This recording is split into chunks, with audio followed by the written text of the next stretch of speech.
Yang kelas bensin ya, itu kalau tidak salah saya 1 liter untuk 1100 km lah. What? 1 liter buat 1000 kilo? Tapi kenapa harus bikin Ferrari? Itu juga terlalu mainstream. Udah bikin mobil terbang aja, ceritanya gitu kan. Jadi gue pengen ada mobil terbang di garasi gue. Mengulang fenomena SMK. Gak susah loh. Tapi dijadiin gitu. Tapi dijadiin.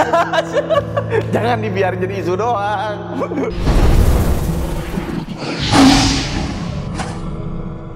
Ya, assalamualaikum warahmatullahi wabarakatuh. Teman-teman semua, balik lagi bersama gue Vasco Ruseimi di Macan Idealis. Nah, hari ini gue kehadiran Prof. Udah Prof belum? Belum. Oh, belum. Doain gitu. Kita aminin aja. Amin. Bentar lagi, Prof. Bang Aditya, Muhammad Aditya ya. Muhammad Aditya. Jadi beliau inilah jagoannya di UI, di Teknik UI yang bikin mobil-mobilan. Mobil listrik, mobil terbang, mobil lain-lain lah. Nah, ini kita mau gali, Bang. Jadi Abang dulu 95 ya, teknik mesin 95 ya. Ngapain Abang nih, Bang?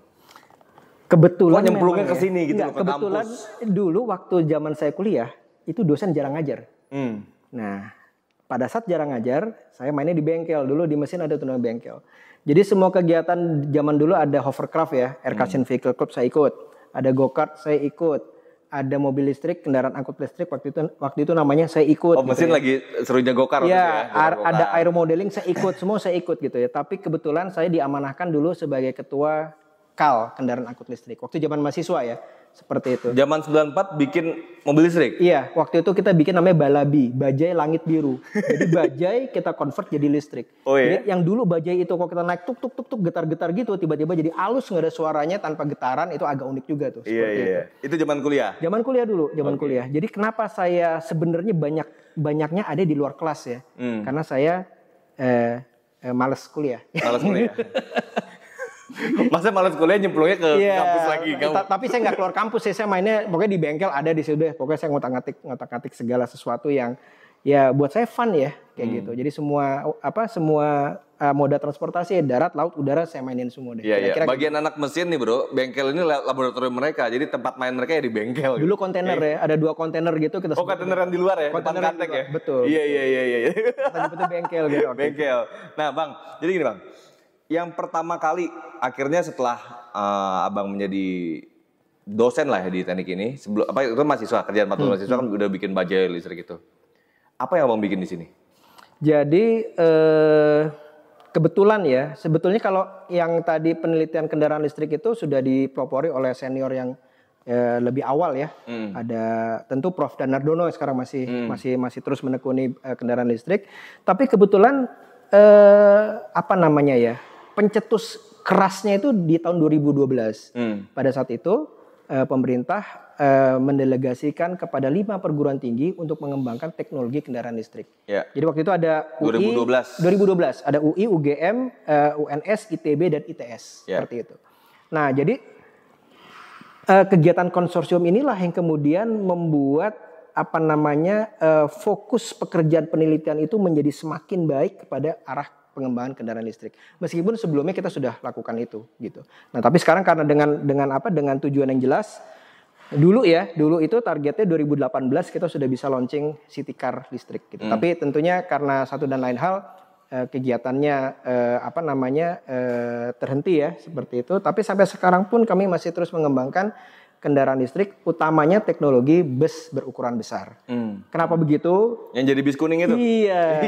Jadi gini ceritanya. UI ini menggagas sistem pemeringkatan lingkungan perguruan tinggi internasional. Kita menyebutnya UI Green Metric. Nah, salah satu parameter yang dinilai adalah sarana transportasi di dalam kampus. Nah, kita ingin tuh berpartisipasi di situ, sehingga kenapa enggak ya Bikun kita ini, UI kan terkenal dengan hutannya yang hijau gitu ya.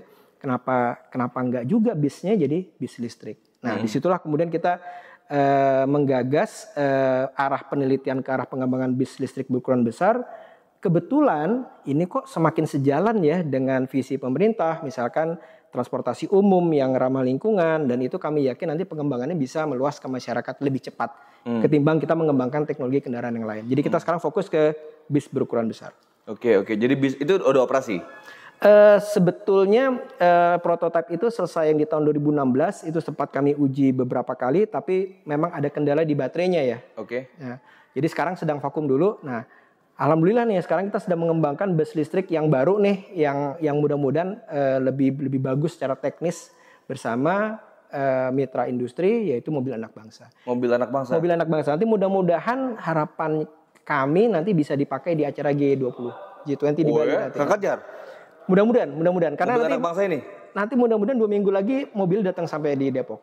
Oh ya? Bis ini. Itu hasil risetnya. Hasil penelitian. Jadi mobil anak bangsa itu sudah membuat suatu bus listrik bukan besar, tapi menggunakan beberapa komponen import. Nah itu tugas kami bermitra dengan industri untuk membuat komponen-komponen tadi, desainnya dari dalam negeri. Udah ada gambar-gambarnya belum? Gambarnya sih ada ya, cuma nanti saya ini ya. Oke, tadi kirim ya biar kita tampilin di sini sekalian sambil ini kan. Boleh. Nah terus ini Bang, itu mobil untuk kapasitas berapa orang? Berukuran besar 12 meter itu sekitar 60 penumpang. Wow, jadi bikin bis berarti ya? Bis kecil besar, ya? Bis besar, kayak Bikun kita itu. Persis yang ukuran 12 meter itu yang besar kan ya. Oh yang besar itu ya? Nah, cuma nanti dibuat seperti bis kota ya, jadi lantainya rendah, jadi low entry, jadi supaya nanti teman-teman mahasiswi yang pakai rok panjang itu gampang lah keluar masuk seperti itu. Nah itu yang akan dibawa ke G20 nanti rencananya? Iya. Bis besar itu? Bis ukuran besar. Bukan yang untuk mobil-mobil konsumer gitu? Bukan. Nah, kenapa bikin yang gede dulu? Kenapa nggak bikin dulu yang kecil? Nah, tapi sekarang pun kita bersama Toyota itu juga sedang mengerjakan proyek konversi kendaraan listrik. Nah, UI kerjasama? FTUI kerjasama sama Toyota? Iya, jadi Toyota itu sama juga bekerja sama dengan beberapa perguruan tinggi, tapi kemudian yang berperan untuk mengerjakan konversi kendaraan listrik kebetulan adalah UI, ITB dan ITS. Oke. Jadi kita sedang merubah Kalia yang kapasitas 7 penumpang itu menjadi kendaraan listrik. Melalui teknologinya UI? Motor listriknya dibikin oleh UI, konverternya dibuat oleh UI, tapi untuk baterainya kita pakai baterainya Prius. Yang keren lo Bang, keren banget. Lu udah percaya sama Jepang, berarti Jepang kalah nih Jepang nih? Mobil yang dibuat oleh Jepang, tapi mesinnya semua dibuat Indonesia? Iya. Wow. Motor listriknya buatan kita semua. Wow. Seperti itu. Tapi bicara harga, di hitung-hitungan itu tinggi nggak jadinya Bang? Karena baterai ini kan besar loh. Iya. Mahal dan kendalanya baterai kan sekarang ini kan tetap kan? Jadi mungkin bisa dicek di beberapa situs yang menyediakan paket konversi kendaraan listrik ya. Itu hampir kisaran 300 juta. Konversi berarti Konversi. Jadi kendaraan biasa dikonvert menjadi kendaraan listrik itu sekitar 300 juta. Berarti semua mobil yang sudah ada nanti ke depannya Toyota nanti akan bikin kayak gitu? Bikin ada konversinya? Sebetulnya begini, ini kan sebetulnya kami berpikir kita itu kan mainan kendaraan listrik. Ini skala industri dong berarti kan? Cuma gini, latar belakang kita bermain kendaraan listrik kan sebetulnya kalau di negara-negara maju umumnya itu isunya isu lingkungan tuh. Isu lingkungan. Ya. Jadi kendaraan bermotor mengeluarkan asap sebagai gas rumah kaca yang menyebabkan pemanasan global dan sebagainya. Kemudian mereka berpikir bagaimana nih untuk mengurangi efek global warming, yaitu dengan oke, kalau gitu kita kurangi penggunaan kendaraan bensin, diesel menjadi kendaraan listrik. Tapi kalau di kita, di Indonesia, kalau kita lihat sejarahnya, itu lebih kepada pemerintah itu ngasih subsidi bahan bakar 1 hari 1 triliun loh. 1 hari 1 triliun. Ya tinggal kali aja 1 hari berapa hari, 1 tahun berapa hari, ya kalikan segitu kira-kira seperti itu. Nah kemudian dipikir nih, misalkan pun ya saat sekarang nih, oke, pemerintah melarang penjualan mobil konvensional yang boleh dijual hanya mobil listrik. Nah itu kan yang mobil bensin, mobil diesel kan masih tetap berkeliaran di jalan kan ya. Kalau tidak kita lakukan upaya khusus, nah dalam konteks ini yang saya maksud adalah mengkonvert kendaraan konvensional tadi menjadi kendaraan listrik. Nah itu baru tuh bisa tuh konsumsi bahan bakar bisa dikurangi sehingga beban pemerintah untuk terkait dengan subsidi bahan bakar agar bisa dikurangi. Ini mulai tahun berapa tuh di perencanaan ini? Kalau kerjasama dengan Toyota itu sudah cukup lama juga ya, dari sekitar tahun 2017 akhir lah. 2017 sampai akhir sekarang ya? Masih berlangsung. Berlangsungnya maksudnya akan dipublishnya itu kapan kira-kira? Kebetulan udah siap Bang. Itu kebetulan teknologi gini, udah siap semua. kebetulan kemarin ini Toyota baru meresmikan apa namanya XEV Center ya. Jadi satu pusat peraga yang maksudnya untuk menyebarluaskan pengetahuan tentang kendaraan listrik dan kendaraan hybrid dan kendaraan sejenisnya lah seperti itu. Nah itu di situ kebetulan juga di XEV Center itu ya di Kerawang di Plan 3 Toyota itu juga disiapkan mobil-mobil listrik antara lain adalah Innova Diesel tuh yang pernah muncul di IMS sebelumnya ya seperti itu. Selain ada Lexus elektrik, kemudian ada Prius hybrid juga ada di situ begitu. Nah itu kebetulan pekerjaan yang dilakukan universitas juga diumumkan di situ. Seperti itu. Tapi kami berharap tentu kerjasama antara perguruan tinggi dengan industri ya dari manapun juga ini bisa terus berlanjut sih sampai ya bisa langgeng kalau bisa. Karena artinya bagaimana apa yang kita pelajari di sini itu supaya bisa memberikan dampak lah ke industri dan masyarakat. Dan masyarakat ya. Menarik sebenarnya kalau kita mau bicara industri subsidi energi fosil gitu ya. Itu kan triliunan. Kalau nggak salah hampir 400 triliun ya kira-kira per tahun gitu kan. Itu kalau seandainya misalnya sepertiganya aja tuh duit dipakai buat riset. Iya. Baterai kita pengembangannya gua rasa jadi itu Bang. Dan kita nggak nyampe segitu ya. Iya. Jadi benar-benar sepakat. Jadi pakainya pengalihannya bukan ke tempat yang lain-lain. Jadi lebih ke arah gimana caranya kita bisa dan dampak penghematan lingkungan isu kita udah lebih berkembang lagi bukan cuma sekedar penghematan subsidi dan BBM gitu ya. Betul. Ini kadang-kadang ini perlu perhatian pemerintah. Gak usah gitu deh. Subsidi 1 hari aja 1 triliun. Nah, dikasih buat riset. Jadi itu. Jadi sehari deh. Sehari berhenti gitu ya. Sehari berhenti dulu kan. Tapi gilanya nggak mungkin ya. Karena transportasi kayak urat nadi gitu ya. Di stop 1 hari itu nggak bisa gitu. Tapi ya kira-kira gitu lah. Iya, tapi kalau bicara subsidinya sih bisa aja. Kalau misalnya misalnya ya, kalau misalnya pemerintah punya niat yang kuat gitu ya. Kalau misalnya gue punya satu kekuatan besar, gimana setuju nggak teman-teman semua kita stop subsidi 1 hari dulu, biar kita dukung para peneliti kita dan para researcher kita untuk kembangkan ini semua. Tapi kalian semua peneliti tanggung jawab ya. Ini gara-gara kalian sampai ini garis begini kan? Kan jadi gitu kan? Ya ada dampaknya dong. Ada dampaknya kan? Berarti nggak peneliti digituin misalnya? Saya berani taruhan kayaknya masyarakat mau deh. Berkorban 1 hari untuk kemudian dapat gainnya banyak di dapat gain lebih banyak. Ini memang apa ya? Tadi saya sempat bicara juga sama Prof Wismo kan. Hubungan antara para peneliti dengan politisi, pemegang kebijakan itu memang agak sama-sama apatis. Ya kita politisi melihat para peneliti juga apatis juga gitu loh. Begitupun sebaliknya gitu kan. Ini yang perlu dijahit-jahit lagi karena banyak banget sebenarnya masyarakat yang membutuhkan para peneliti ini untuk membuat sebuah inovasi kan Bang. Betul. Gini Bang. Ini kita lagi di lab ya Bang ya. Labnya Teknik Mesin UI. Ini kan ada mobil juga yang menang apa nih Bang? Lomba mobil hemat energi, Shell Eco Marathon. Jadi Shell Eco Marathon. Jadi gini, kalau di teknik mesin otomotif itu ada 2 lomba yang sangat terkenal. Otomotif ya. Yang pertama adalah lomba irit-iritan, yaitu Shell Eco Marathon. Ini kurang lebih berdirinya sama di sekitar tahun 40-an kalau saya nggak salah ya. Satu lagi lomba balapan, namanya Formula Student. Jadi kebetulan saya S2 dan S3 di Jerman. Waktu tempat saya S2 itu jagoan mobil hemat energi, Shell Eco Marathon. Waktu saya S3 itu jagoan Formula Student. Jadi pernah jadi juara Eropanya lah seperti itu ya. Dan ini sebetulnya adalah kenapa lomba ini menjadi trendsetter ya untuk teknik otomotif gitu ya utamanya. Karena disitulah sebetulnya dilatih tuh kemampuan mahasiswa untuk berkarya, berinovasi, berpikir kreatif seperti itu ya. Bagaimana dengan keterbatasan dana yang ada, pokoknya bisa mendapatkan goal mobil yang hemat energi atau yang menang lomba balapan. Kebetulan, ini karena kegiatannya ini keren banget ya, yang hemat energi, sehingga pemerintah membuat duplikasi kegiatan di dalam negeri yang kita kenal dengan kegiatan namanya kompetisi mobil hemat energi atau KMHE. Udah mulai kapan tuh Bang? Udah lama juga, cuma saya lupa ya. Artinya kalau Shell Eco Marathon itu tim Indonesia, delegasi Indonesia itu mulai di sekitar tahun 2009. KMHE itu mungkin di 2012 mungkin ya seperti itu. Dan ada beberapa kelas, tapi kemudian kelas prototipe yang bentuknya seperti peti mati itu ya, orangnya nyetir tiduran, itu masih dipegang oleh kami, oleh UI. UI? Iya, rekornya itu ya untuk sekitar... prototipe-nya mobil irit itu prototipe mobil irit yang kelas bensin ya, itu kalau tidak salah saya 1 liter untuk 1.100 km lah. What? 1 liter buat 1.000 kilo? 1.000 kilo lebih, tapi jangan lupa ya, ini bukan mesinnya nyala setiap saat ya, tapi begini. Jadi 1 liter bensin, iya, bensin atau pertalite, premium itu kan kemarin yang dibikin apa? Premium atau pertalite itu? Bensin lah. Bensin ya? Oke, bensin. Standar apa tuh bensin? Kalau oktannya, kalau Pertamax oktannya? Ya oktannya yang Pertamax lah 95 ya. Oh 95, oke ya. Jadi 1 liter bensin itu untuk 1.000 km. 1.000 km. Wow. Kan begini, kok bisa Pak? Bisa.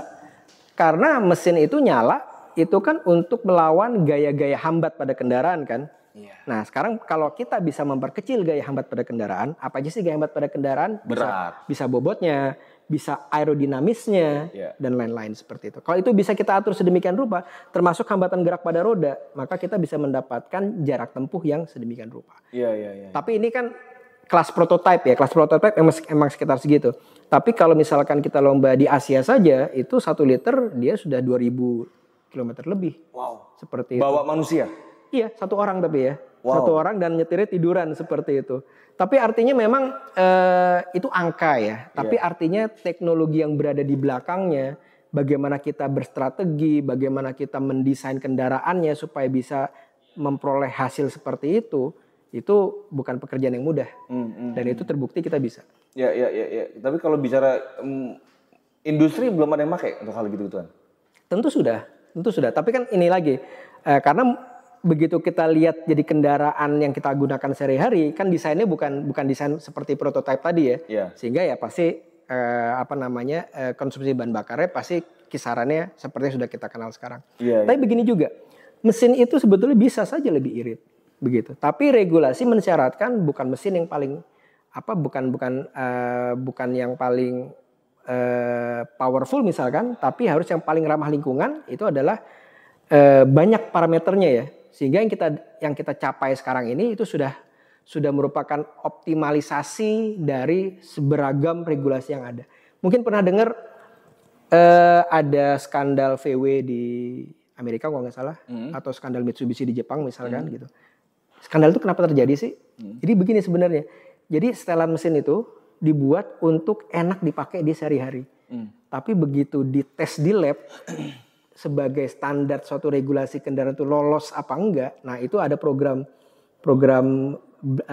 di belakang layar itu yang kemudian men-set mesin itu menjadi berkelakuan manis terhadap lingkungan, gitu. Ya itulah trade off ya seperti itu. Jadi tapi memang pada akhirnya begitu regulasi tentang emisi gas buang semakin ketat, mau nggak mau terpaksa muncullah tenaga hybrid. Hybrid itu muncul ya karena regulasi yang semakin ketat tadi. Karena kalau tidak dibantu dengan sistem hybrid yang dalam ini kebanyakan dalam motor listrik seperti itu, maka nggak akan sanggup itu mesin-mesin pada kendaraan bisa menghasilkan konsumsi bahan bakar yang sedemikian rendah. Gitu. Dengan hybrid. Dengan hybrid. Tadi 1.000 tadi hybrid. Enggak. 1.000 tadi pure engine-nya pure bensin. Pure bensin. Jadi pengembangan otomotif itu di dunia itu dipaksa oleh regulasi negara-negara yang akan menjadi pasar bagi kendaraan. Oke.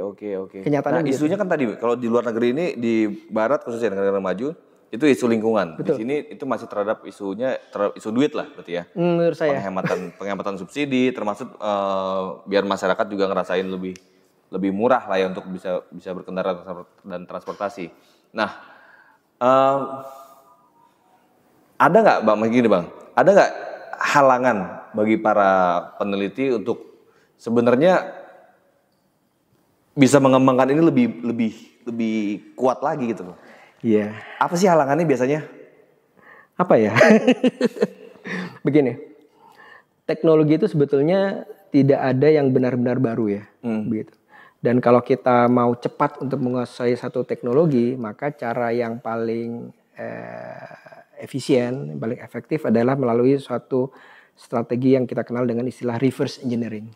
Nah, Reverse engineering ini apa sih? Bahasa kasarnya ya, kita meniru suatu sistem yang sudah eksis, yang proven, yang ada di sekitar kita, seperti itu. Nah itu relatif mahal tuh.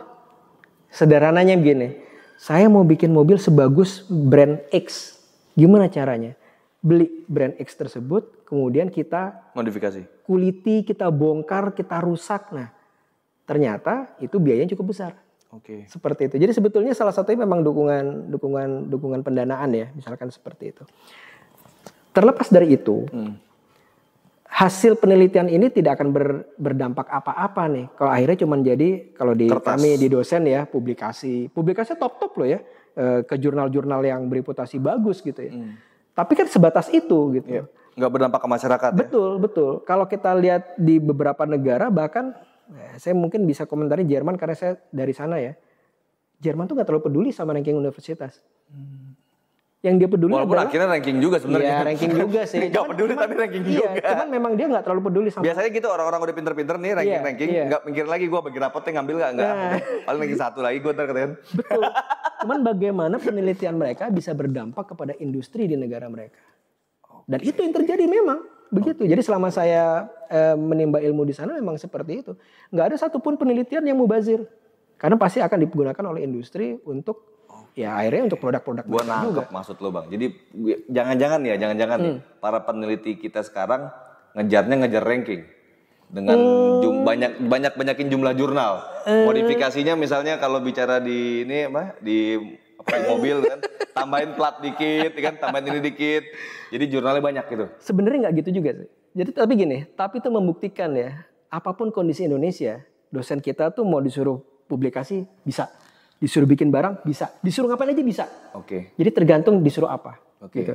Tapi yang kepengen saya sampaikan mungkin adalah alangkah indahnya ya apabila para peneliti yang di perguruan tinggi Indonesia ini yang hebat-hebat. Kenapa sih mereka hebat-hebat? Iyalah sebagian besar mereka sekolah di luar negeri, di institusi yang paling top di luar negeri. Jadi mereka udah tahu tuh sebenarnya. Iya. Begitu pulang ke Indonesia agak keder juga nih. Gimana caranya saya bisa menduplikasi kesuksesan pendidikan di luar terhadap industri di tanah air. Nah untuk itu perlu ada yang menjalinkan kerjasama antara industri dengan kampus sedemikian rupa. Dan itu bisa terjadi yang paling hebat itu adalah karena adanya regulasi. Oke. Kira-kira gitu. Jadi kalau ada regulasi yang mendukung adanya jalinan kerjasama antara industri dengan kampus, bagaimanapun caranya, itu saya yakin kita bisa jauh lebih hebat dari sekarang. Ya, tapi ini bicaranya ayam sama telur, mana yang mau duluan? Bagi para pemegang kebijakan duluan atau bagi peneliti duluan yang gedor pintu gitu kan? Iya. Makanya ini gue coba, makanya gini bang, daripada gue bikin konten-konten soal LGBT, ada kan konten-konten lain bikin soal LGBT, mendingan gue bikin beginian. Gue ngobrol-ngobrol soal perkembangan dan inovasi di negeri ini, orang-orang yang top-top seperti Bang Adit ini kan, ini yang perlu digaungkan. Nah terus gini bang, mobil listrik tadi, kalau bicara mobil listrik kan komponennya katanya gue dengar itu bisa sampai 60% mobil baterainya yang jadi cost ya, bicara cost ya 60% cost di baterai. Yeah. Gimana cara kita bisa, emang nggak bisa kita atau jangan-jangan sudah ada, karena banyak teori yang bilang katanya di saat ada penemuan ataupun ada sebuah inovasi yang bagus, itu kadang diredam, diinjak sama industri besar. Ya, secara politik atau secara bisnis kan itu terjadi nggak? Terjadi. Lu pernah ngamatin itu bang? Pernah terjadi betul. Jadi kalau kita nonton Who Kills the Electric Car itu film sekitar tahun 95 jangan-jangan ya. Nah, bisa dicari deh. Who Kills the Electric Car itu adalah bagaimana General Motor membuat suatu kendaraan listrik yang sedemikian booming di Amerika. Tapi di akhir film itu diceritakan dengan invisible hands mobil ditarik dari pasaran dan hilang. Gitu. Tapi itu dulu yang mana pada akhirnya mungkin di akhir cerita film itu juga menceritakan ini ada tangan-tangan yang yang nggak suka nih terhadap munculnya kendaraan listrik gitu ya. Tapi kalau sekarang kemunculan kendaraan listrik itu keniscayaan, bahkan siapapun tuh nggak bisa menghalangi.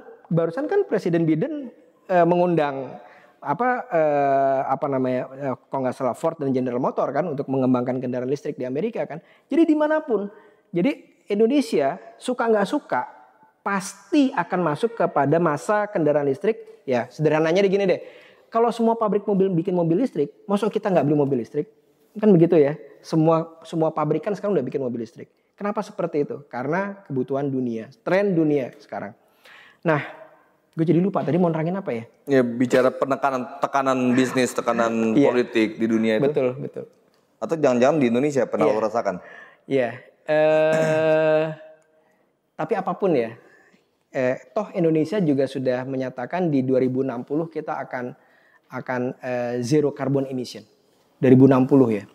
Masih cukup panjang sih ya, di beberapa negara udah di cuma isu-isu apa yang kita gaung-gaungkan di luar lah di Tapi biar seakan-akan kita ikut tuh isu yang di luar gitu. Padahal isunya masih subsidi tadi.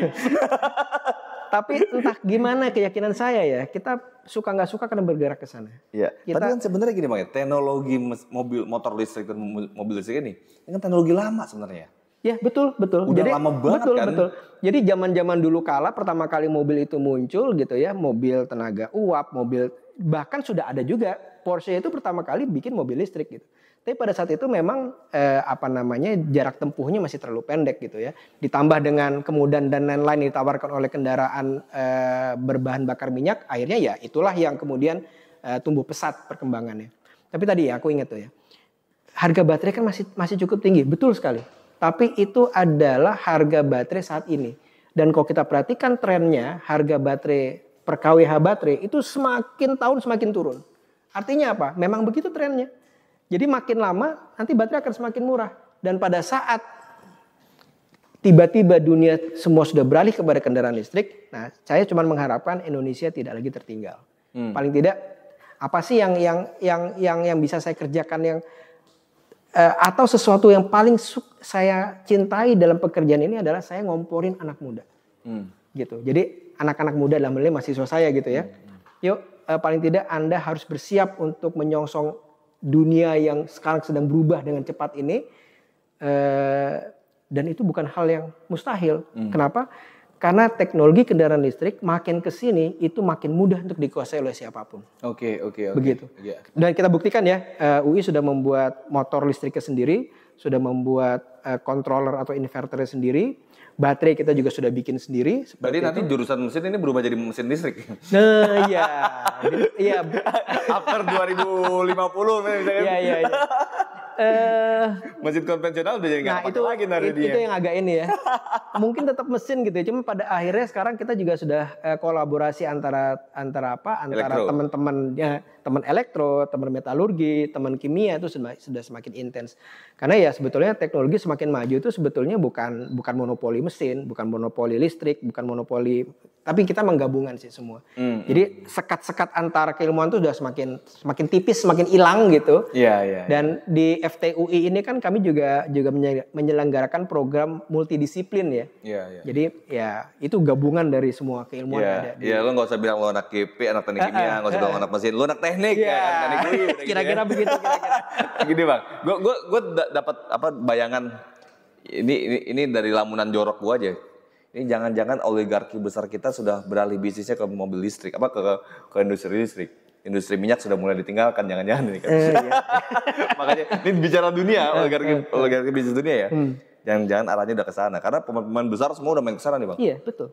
Tesla. Betul. Dan lain-lain banyak banget udah. Ya itu GE udah juga main sana akhirnya kan. Iya. Dan lain-lain. Nah, gimana pandangan lu Bang? Soal kebijakan pemerintah. Soal kebijakan pemerintah ya. Apa yang harus pemerintah lakukan sebenarnya? Yang paling urgent buat para peneliti ini. Sebetulnya buat mendorong ini bukan bicara hanya lo doang, maksudnya buat mendorong para BRIN udah cukup nggak misalnya kayak gitu? Jadi kalau regulasi yang dibuat pemerintah sampai saat ini cukup mengembirakan ya. Misalkan dengan Perpres 55 2019 tentang kendaraan listrik itu, artinya di situ memfokuskan kepada kendaraan listrik ya. Kan kendaraan listrik itu ada kalau kita melihatnya ada BEV, Battery Electric Vehicle, ada HEV, Hybrid Electric Vehicle, ada PHEV, Plug-in Hybrid Vehicle seperti itu. Dan pemerintah sudah fokus kepada BEV atau Battery Electric Vehicle. Itu udah bagus tuh. Kenapa? Karena teknologi kendaraan ini yang trennya paling bagus untuk masa depan seperti itu. Teknologinya relatif bisa kita kuasai dengan mudah seperti itu. Jadi kemudian dengan saya lihat ini langkah pemerintah untuk mengoptimalkan sumber daya alam yang kita miliki, nikel itu sudah pada arah yang tepat gitu. Tinggal bagaimana caranya kita betul-betul maksud saya adalah anak bangsa ini ya mendapatkan porsi yang layak gitu sebagai pemain beneran nih, bukan sebagai penonton. Gitu. Caranya gimana? Sebetulnya sih sudah mulai dirintis sedikit-sedikit begitu ya, tapi pada akhirnya kembali saya katakan regulasi yang saya perhatikan seperti misalkan peraturan tentang pengadaan itu semua udah bagus, tapi tinggal konsekuensi dalam pelaksanaannya dan yuk sama-sama kita dukung program ini. Bukan, gitu. Tadi kan ya menurut gua kalau bahasa itu masih bahasa yang ini Bang ya. Iya, gua tahu dah. Maksud gua gini, konkretnya bukan hanya sekedar teknologi listrik.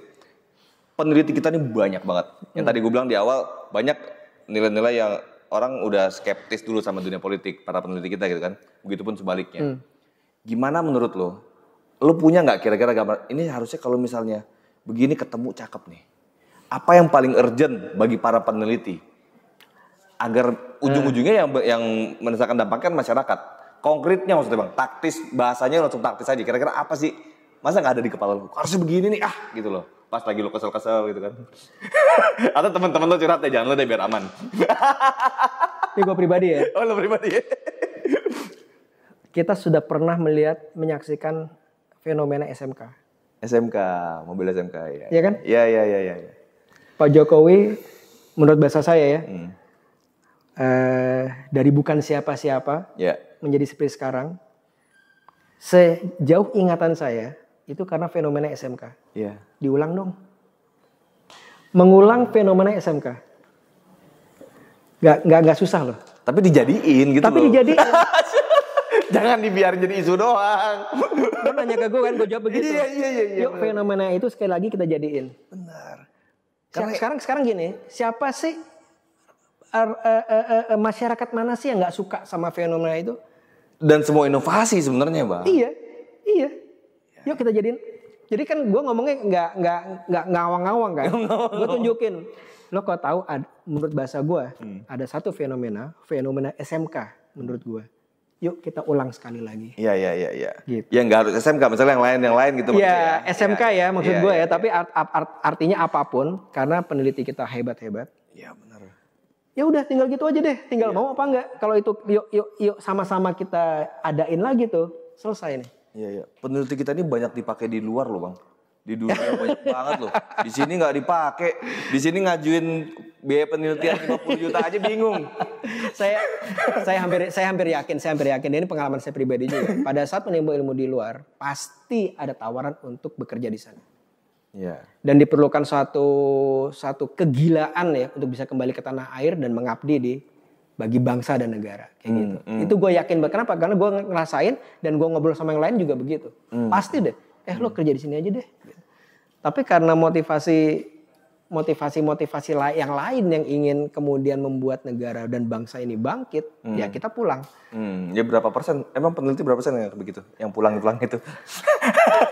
Maksud gue yang keren-keren nih. Setahu gue ya hampir 80%. 80%? Hampir 80%. Wow. Masih idealis bener ya? Iya. Wow. Sisa-sisanya tuh memang yang belum artinya gue juga nggak bilang itu jelek ya. Ya manusiawi lah. Bahkan gue ya pribadi, gue di kelas ngomong gini ke mahasiswa gue. Lo mau jadi apa sih? Gue suka pesawat pak. Ke luar negeri, kerja di pabrik yang paling bagus, lo jadi bos di sana. Ini agak aneh nih. Kalau loh Pak Adit, kok nyuruh orang buat kerja di luar negeri? Nanti kita kehabisan orang pintar dong. Gue ngomong gini, lo tau nggak tiap tahun kita tuh juara Olimpiade. Tiap tahun itu muncul anak-anak pinter yang baru. Gitu loh. Jadi Indonesia ini nggak mungkin kehabisan orang pintar. Nggak mungkin, itu menurut gue.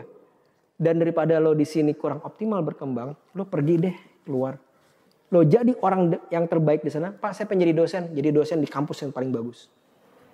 Pak saya kepengen jadi, tapi begitu lo jadi orang penting di sana, jangan lupa lo orang Indonesia. Ya layaknya kayak Prof Habibie dulu ya. Iya, lo ajak kita juga. Iya. Gitu. Jadi kalau lo jadi misalkan jadi dosen di tempat yang paling hebat, lo ajak riset bareng sama kita. Gitu kan? Di mana lah misalkan udah jadi dosen yang paling top gitu. Ajak UI. itu akan membuat kolaborasi, membuat dan ini akan snowball ya, akan terus membesar sehingga pada akhirnya apa? Orang pintar kita di luar negeri semakin banyak, orang Indonesia jadi orang penting di luar negeri semakin banyak, dan itu akan membawa dampak kepada tanah air. Kan zaman sekarang apalagi, orang kan nggak mesti ada di tanah air kan buat berbuat banyak kan, apalagi sekarang zaman internet kan kayak gitu. Jadi terus terang gue kayak gitu. Jadi selain yang gue tadi ceritain, ada kegilaan orang-orang Indonesia yang sekolah di luar negeri ditawarin kerjaan dan dia tetap pulang. Tapi di satu sisi gue dorong mahasiswa gue untuk lo jadi orang yang paling hebat di luar negeri. Setelah itu lo jangan lupa ya ajak-ajak kita gitu. Iya. Baru lo balik habis itu ya. Jadi benar-benar nggak balik juga nggak apa-apa. Nggak balik juga nggak apa-apa. Pak Adit kita kan terus manfaatnya buat Indonesia apa jadinya? Nah itu dia. Sekarang kalau kita ngelihat profesor hebat, namanya nama-nama apa? Kalau nggak nama-nama India, nama-nama Chinese. Iya kan? Yang penduduknya banyak-banyak itu ya? Masa kita kalah sih? Iya, paling nggak di situ. Dan yakinlah. Iya. Gue yakin 100% ya, orang Indonesia itu mau tahu dimanapun juga, ditanya tetap dia ngomong orang Indonesia. Iya. Kayak gitu. Jadi, itu gue bilang. Nah, tadi gue bilang ya, Pak, kita bakal kehabisan orang pinter. Nggak mungkin Indonesia kehabisan orang pinter. Nggak mungkin. Karena orang kita tuh emang jago-jago, udah terbukti di zaman dulu lah gitu kayak gitu. Oke. Ini menarik, ini pola pikir yang terbalik ya. Tapi ujung-ujungnya kan sebenarnya manfaat buat Indonesia ini orang Indonesia menguasai dunia dong. gitu kan. Iya, benar. Jadi kita nggak bicara di rumah doang, jagoan di rumah. Persis. Iya.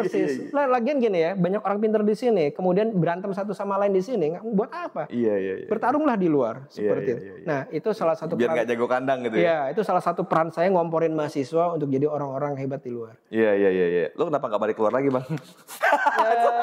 Jawabannya sederhana, gue nggak betah. Nggak betah ya? Nggak betah. Jadi ada orang yang jawabannya sesederhana gue. Iya, Kenapa lo nggak tinggal di luar negeri? Gue kan ditawarin kerja sering gitu kan. Jawabannya satu, gue nggak betah. Iya. Sesederhana itu. Iya. Dan emang ada orang kayak gitu? Lah gue. Iya. Terus Bang ini, Bang, kira-kira teknologi apa lagi yang lu sempat bikin mobil, lagi bikin mobil terbang juga nih sekarang nih kan? Kenapa lu kebayang begitu? Kok ngapain lu bikin mobil terbang? Iya. Ada jawaban sih. Kalau jawaban jujurnya, gue kan emang suka mechanical ya. Okay. Segala sesuatu mechanical. Your passion bener-bener iya, mechanical gue suka. Dari jam mechanical, jam tangan arloji mechanical, semua mechanical gue suka. Termasuk mobil tentunya gitu. Dan gue tuh main mobil udah terlalu lama. Dari zaman gue SMA udah main mobil, main motor. Terus ini gue cerita ke mahasiswa gue begini. Saya kayak nggak mungkin bisa beli Ferrari, gitu ya. Kalau saya punya uang buat beli Ferrari, kayaknya nggak wise juga saya pakai buat beli Ferrari. Mendingan saya pakai buat yang lain deh. Tapi saya bisa bikin Ferrari. Gitu. Saya yakin saya bisa bikin Ferrari. Tapi kenapa harus bikin Ferrari? Itu juga terlalu mainstream. Udah bikin mobil terbang aja, ceritanya gitu kan. Jadi gue pengen ada mobil terbang di garasi gue. Seperti itu. Iya. Dan lagi dibikin nih sekarang nih. Lagi dibikin sekarang. Tapi begini juga. Pada akhirnya itu kapasitas berapa orang yang lagi lu bikin Bang? Dua itu ya? Dua orang. Tapi kalau kita lihat lagi sekarang penelitian ini lagi banyak juga nih mengarah ke mobil terbang nih. Seperti itu. Jadi why not gitu loh. Artinya daripada ketinggalan kita mulai aja dari sekarang gitu. Meskipun kalau bisa dilihat di beberapa negara maju ya kita sudah cukup tertinggal gitu. Tapi daripada nggak ada yang sama sekali memulai gitu ya. Tapi menarik sih. Jadi sebenarnya cuman karena gue suka, gue hobi kayak gitu. Dan makin kesini gue lihat aplikasi penggunaannya itu banyak banget. Bisa buat alat pertahanan misalkan. Yang negara kepulauan kayak gini yang Habibie bilang paling pas tuh apa sih alat transportasi? Ya pesawat lah. Sekarang kita mau studi banding kemana? Indonesia mau dibandingin sama negara mana? Orang kita unik. Nggak ada lagi loh negara yang punya karakter kayak Indonesia gitu. Jadi ya kita memang harus bisa mandiri dalam hal teknologi. Dalam hal ini ya alat transportasi salah satunya. Oke. Jadi lu mulai mau bikin mobil terbang nih sekarang ya? Iya. Oke. Ini dari sisi biaya Bang, lu hitung-hitung misalnya. Tapi kalau bicara prototipe kan pasti mahal ya, karena bikinnya satu gitu ya. Habis berapa tuh Bang? Bikin mobil terbang itu? Ya mungkin perkiraanku sekitar 1 miliar ya. 1 miliar. Ya? Tapi kan itu pendanaan bertahap dan alhamdulillah dapat dana riset dari UI juga, dari Universitas Indonesia. Ya alhamdulillah kalau dihitung-hitung udah hampir ada mungkin sekitar 300 juta ya dapat. Ya itu proses yang memang artinya memang harus dilalui ya. Artinya penelitian sehingga ada dampak akademiknya seperti itu. Sekaligus ya tadi gue bisa jalanin hobi gue gitu ya. Jadi gue punya mobil terbang di rumah gitu ya. Alhamdulillah gue di sini dibayar untuk main. Iya. Ini karena ini hobi lo, main buat lo ya. Iya. Buat bagi teman-teman yang nggak suka gini-gini ya jadi pusing gitu kan. Terus gini deh Bang. Ini fun kok. Kalau seandainya nanti akhirnya jadi itu barang, misalnya kalau gue ngeliatnya mobil listrik itu masih terlalu mahal karena teknologi kita kan masih gitu Bang ya. Masih terus berkembangnya masih ini. Tapi kalau bicara engine fosil kan lu pakai engine fosil ya untuk mobil terbang ya? Pakai. Berarti lu sudah bisa membuat dengan kompresi harga yang lebih murah dong. Nanti kalau seandainya nanti di skala industri. Iya. Gambaran lu sekitar berapa tuh Bang? Jadi gini, ini malah gue balik lagi ya. Oke. Gue bikin mobil terbang itu bukan buat produksi massal ya. Oh. Tapi memang buat niche market. Kalau lo tanya ke gue, di negara mana akan gue pasarkan pertama kali? Di Dubai. Di Dubai. Jadi memang khusus yang mobil terbang ini, gue akan bikin mobil terbang Indonesia ada di Dubai ya. dengan harga yang mahal banget begitu ya, dengan harga yang mahal banget, tapi dengan kualitas yang oke. Oh, gitu. Jadi lu bikin mau yang mahal gitu memang yang mahal, yang mahal. Karena gue menurut pandangan gue mobil terbang yang gue bikin ini akan mempunyai keunggulan yang lebih dibandingkan yang udah ada di dunia sekarang. Apa keunggulannya? Kok lo pede banget sama keunggulannya? Paling enggak, ya. Kalau jadi gini. Anak teknik UI begini kayaknya nih. Meskipun desain itu subjektif, ya desain menurut gue itu lebih cantik lah daripada yang udah ada sekarang. Tapi kan karena gue orang otomotif ya, kalau lo lihat yang mengembangkan mobil terbang itu rata-rata bukan orang otomotif gitu. Jadi mungkin dari segi desain, estetika, bagaimana proporsi roda, diameter roda terhadap panjang mobil, lebar mobil, tinggi kaca, kelandaian kaca depan, windshield dan lain-lain, itu ada proporsi-proporsi yang membuat kendaraan itu tampil cantik. Nah itu miss tuh di mobil terbang sekarang. Bisa dibilang Terrafugia, bisa dibilang Aeromobil, bisa dibilang Klein Vision, tapi menurut gue ya. Itu yang gue ramu. Jadi bagaimana jadi mobil cantik, jadi pesawat juga cantik, itu yang pertama.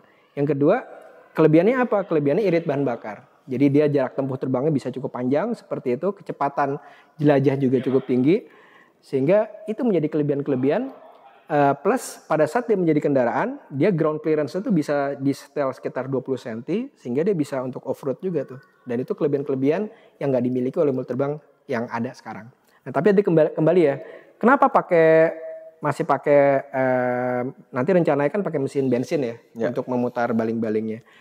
Jadi begini, kalau mobil terbang pada saat dia terbang, dia desainnya adalah desain pesawat terbang. Desain pesawat terbang itu yang terpenting adalah desain aerodinamiknya. Nah, bukan artinya penggeraknya tidak penting, bukan. Tapi mobil terbang yang gue desain ini itu nanti sebetulnya ready to convert as electric vehicle. Kapan akan diterapkan? Manakala energi density dari baterai itu sudah semakin tinggi. Artinya apa? Artinya kalau misalkan tangki bahan bakar segini itu bisa buat 400 kilo. Pada saat bensin segitu beratnya bisa buat 400 kilo, maka akan menjadi mobil terbang listrik. Kayak gitu. Tapi kalau yang akan dipakai di mobil terbang nanti, ya ambil aja dari mesin yang mana. Tapi konversi itu kan beratnya baterai sama beratnya bahan bakar fosil tadi. Mana yang lebih berat Bang? Sekarang masih baterai. Masih baterai. Masih jauh ya baterai. Masih jauh. Itulah kenapa untuk pesawat terbang listrik juga sudah mulai diteliti ya. Sudah mulai dibuat, beberapa perusahaan juga sudah membuat. Tapi pesawat kecil ya, 2 penumpang itu sudah banyak. Katanya Boeing juga lagi riset juga untuk itu ya. Beberapa menyebutnya sebagai hybrid. Kemarin Airbus sempat membuat pesawat hybrid gitu ya. Jadi dia punya 4 engine. 3 engine itu gas turbin biasa, 1 engine itu menggunakan motor listrik. Tapi programnya berhenti nih sekarang. Jadi Airbus sudah menghentikan program hybrid aircraft ya. Nah sekarang ini yang menarik justru berkembang di Cina nih. Di Cina sedang meneliti tentang sistem propulsi plasma. Jadi selama ini kalau kita tahu energi listrik itu dimanfaatkan putarannya untuk memutar baling-baling atau propeller atau fan begitu. Nah ini sekarang sedang diteliti untuk penggunaan daya dorong tekanan udara seperti itu. Jadi pada akhirnya kedepannya ya memang seperti itu ya trennya ya. Iya. Tapi kalau gua ngeliatnya kadang-kadang gini Bang, Cina ini gila keren ya. Dia ada aja bisa aja dibikin ini di sini, bikin di sini. Menurut lo apa sih kurangnya kita dibanding Cina nih? Iya. Penduduk sama-sama banyak ya kan.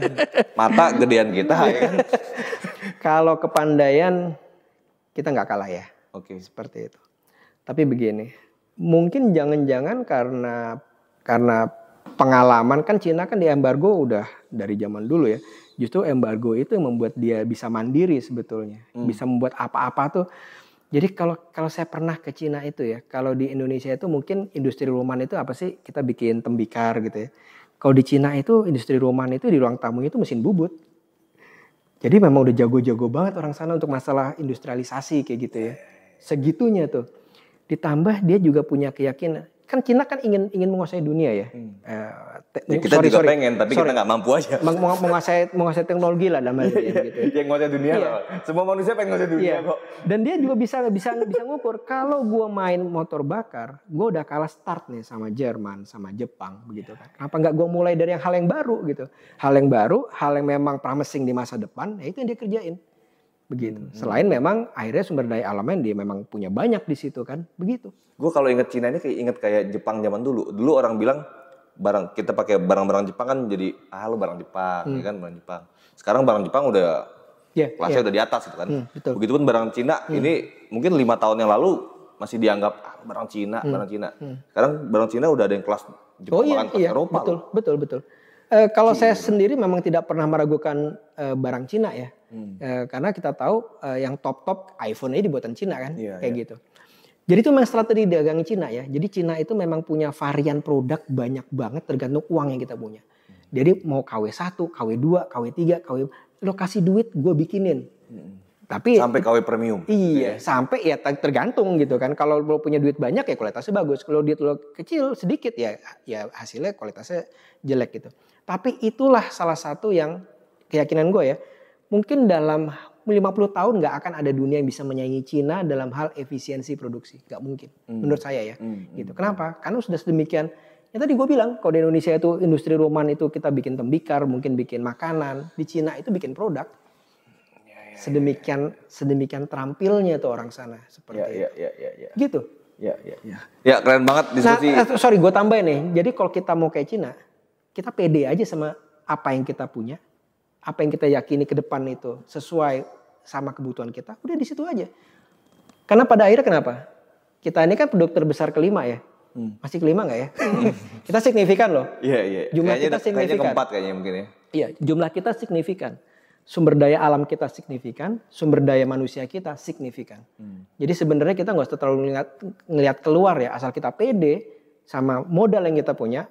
Kita set tujuan kita ke depan yang pas buat bangsa dan negara kita kayak apa. Fine tuh kita. Iya. Ini menarik banget. Gue dapat banyak insight dari Bang Muhammad Aditya ya. Bang Adit panggilannya kalau di kampus. Pak Adit, orang dosen kok. Enggak lah. Thank you banget ya Bang ya. Mudah-mudahan ini semua dapat memberikan manfaat buat teman-teman semua. Dan bagi teman-teman yang mungkin pengen mengetahui seperti apa sih riset-riset yang dibuat oleh UI, khususnya riset teknik, ya silakan datang ke kampus lah katanya. Karena iya, kita welcome banget ya. Dan dekan kita sekarang keren. Keren banget. Keren. Prof Heri. Assalamualaikum warahmatullahi wabarakatuh. Waalaikumsalam.